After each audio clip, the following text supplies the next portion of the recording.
Police घटनास्थळी पोचले तेव्हा निकुंज निवाससमोर गर्दी होती. मोठा लोखंडी दरवाजा बंद होता, पण त्यात बांधलेले छोटे गेट उघडे होते. सकाळी दूधवाला आला आणि बराच वेळ बाहेरची बेल वाजवली, पण दार न उघडल्याने तो छोट्या गेटमधून वरांड्यात आला. तिथेही एक घंटा होती. दूधवाल्यानं ती वाजवली, पण आतून आवाज आला नाही. म्हणून त्याने ड्रॉइंग रूमच्या आतल्या पडद्याच्या झकोऱ्यातून डोकावण्याचा प्रयत्न केला. अजून कुठला दिवस असता तर तो बाहेरूनच गेला असता, पण काल घरचा मालक स्वतः बाहेर येऊन गेला होता आणि त्याने 7 लिटर दुधाची ऑर्डर दिली होती आणि खूप पाहुणे आले तर अजून दूध लागेल असे सांगितले होते. तो आत डोकावण्यात यशस्वी झाला, पण आतले ते दृश्य हृदय पिळवटून टाकणारे होते.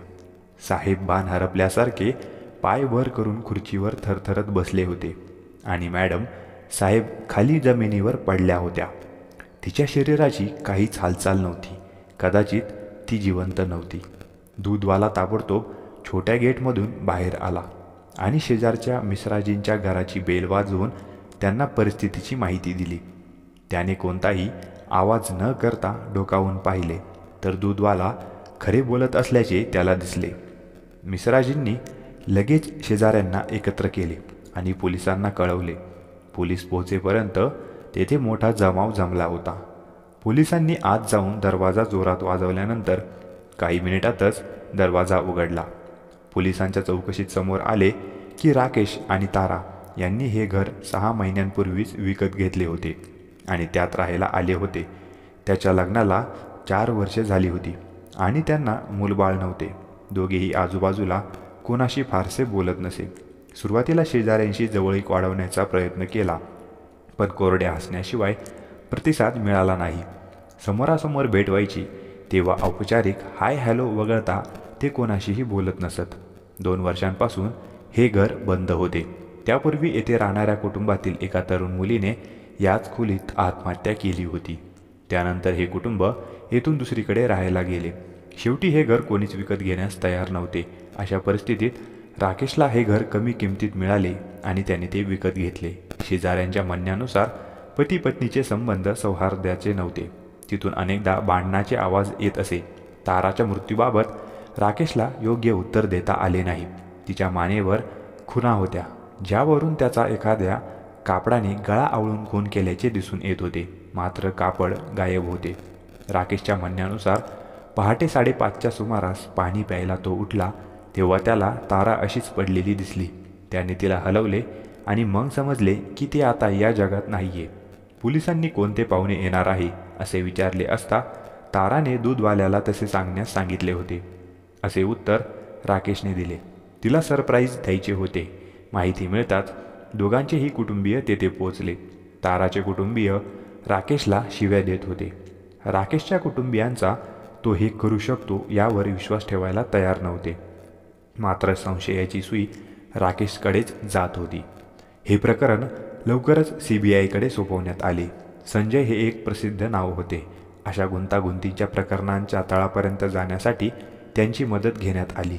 तेव्हापासून हा खटला त्याच्या हाती आला तेव्हापासून या प्रकरणाचा निकाल लागेल अशी लोकांची अपेक्षा होती. जेव्हा संजयने ताराची डायरी हातात घेतली होती, राकेश आणखीनच चिंतेत पडला, कारण त्यात रोजच्या भांडणांचा उल्लेख होता. काही ठिकाणी ताराने आत्महत्येबद्दल लिहिले होते तर काही ठिकाणी वेगळेच. तसेच खुनाच्या 2 दिवस अगोदर तिने राकेशकडून आपल्या जीवाला धोका असल्याचे लिहून ठेवले होते. शेवटच्या पानावर जेव्हा संजयने वाचले की राकेशने 7 लिटर दूध का घेतले तेव्हा तो दूधवाल्याला म्हणाला, माझ्या अंत्यविधीला लोक जमणार आहेत. त्यामुळे त्याचे डोके चक्रावले. आता संशयाला वाव कुठे राहिला होता. राकेशची कडक चौकशी करण्यात आली, मात्र ताराने असे सांगण्यास सांगितले असल्याचे त्याने सांगितले. चौकशी दरम्यान हेही समोर आले की अनेक वेळा घरात विचित्र आवाज ऐकू येत होते. त्यामुळे तारा खूप घाबरायची. तिला काही आत्म्याच्या सावलीचीही भीती वाटत होती. राकेशने सांगितले की त्यालाही आवाज ऐकू येत होता, पण संजयचा यावर विश्वास बसला नाही. त्याने राकेशला विचारले की तारा सर्व काही डायरीत लिहायची, मग तिने ही गोष्ट डायरीत का लिहिली नाही. यावर राकेश म्हणाला, ताराला मी कधीच डायरी लिहिताना पाहिलं नाही. ती डायरी लिहायची हे मला तुमच्याकडूनच कळतंय, राकेश आश्चर्याने म्हणाला. संजयने डायरी काढली आणि राकेशला दाखवली. गेल्या 5 ते 6 महिन्यांपासून ही डायरी लिहिली जात होती. राकेशने डायरी पाहिल्यावर ती ताराची डायरी आहे यावर विश्वास ठेवण्यास नकार दिला. त्याच्या मते डायरीचे हस्ताक्षर ताराचे नव्हते. संजय एकदम गोंधळून गेला आणि मग त्याने ताराचे हस्ताक्षर दाखवायला सांगितले. डायरीशिवाय ताराने लिहिलेले काहीही त्यांना घरात सापडले नाही. राकेश म्हणाला, ती सर्व कामे लॅपटॉप आणि मोबाईलवर करायची. मी तिला घरी कधीच काही लिहिताना पाहिले नव्हते. संजयने विचारले, मग लिखाण त्यांचे आहे की नाही असा दावा कसा करू शकता?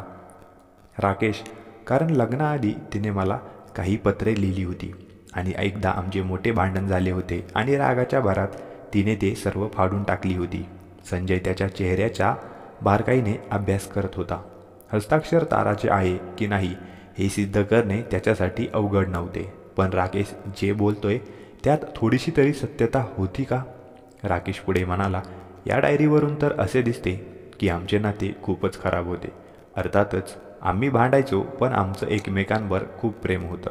राकेश मेंदूला जोर देत म्हणाला, मला काही आठवत नाही.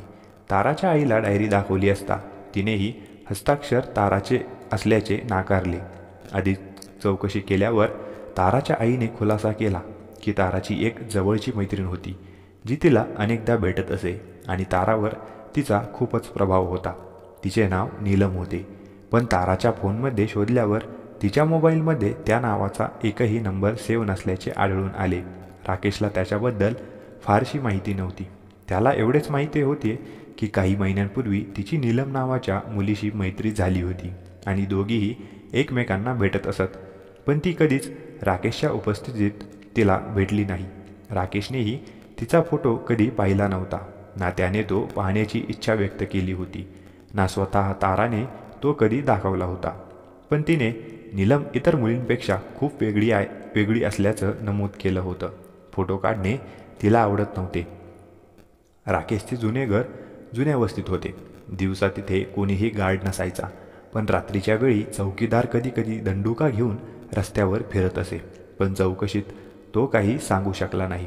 घरासमोर CCTV कॅमेराही नव्हता. रात्री उशिरा रस्त्यावरील कॅमेरा फुटेजमध्ये कोणीही येताना किंवा जाताना दिसले नाही. सगळ्यांचा संशय पुन्हा पुन्हा राकेशवर जात होता. पण नीलमला शोधणंही गरजेचं होतं. शेवटी ती एक खास मैत्रीण होती, मग ती का आली नाही? आतापर्यंत ही बातमी संपूर्ण शहरात वाऱ्यासारखी पसरली होती. राकेश वारंवार डायरी उचलून हस्ताक्षर ओळखण्याचा प्रयत्न करत होता. अचानक त्याला आठवले की मायाचेही असे हस्ताक्षर होते. माया त्याची जुनी मैत्रीण होती, पण हे नक्की सांगता येत नव्हते. मायाशी असलेले नाते संपून 5 वर्षे झाली होती. ताराशी लग्न ठरल्याबरोबर राकेशने मायाची पत्रे आणि तिच्याशी निगडीत प्रत्येक खुणा पुसून टाकल्या होत्या. पण आज त्याला तिचे सुंदर मोत्यासारखे हस्ताक्षर आठवत होते, जे हुबेहूब डायरीतल्या हस्ताक्षरासारखे होते. हे संजयला सांगणे त्याला योग्य वाटले. ही बाब संजयला समजताच त्याने पुन्हा राकेशला CCTV फुटेज दाखवले. संध्याकाळी 5:30च्या सुमारास CCTVमध्ये एक मुलगी रस्त्यावर दिसली. तिने तिचा चेहरा बराचसा झाकून ठेवला होता. राकेशला तिच्या वागण्याने ती माया आहे असे वाटले. समोरच्या शेजाऱ्यानेही चौकशी दरम्यान सांगितले की तिने काल कोणाला येताना पाहिले नव्हते, पण फुटेजमधील मुलगी अनेकदा ताराकडे येत असे. राकेशला आता मायाचा ठाव ठिकाणा नव्हता, पण त्याने तिच्याबद्दलची सगळी माहिती संजयला सांगितली. सुमारे 6 वर्षांपूर्वी त्याची मायासोबत भेट झाली होती.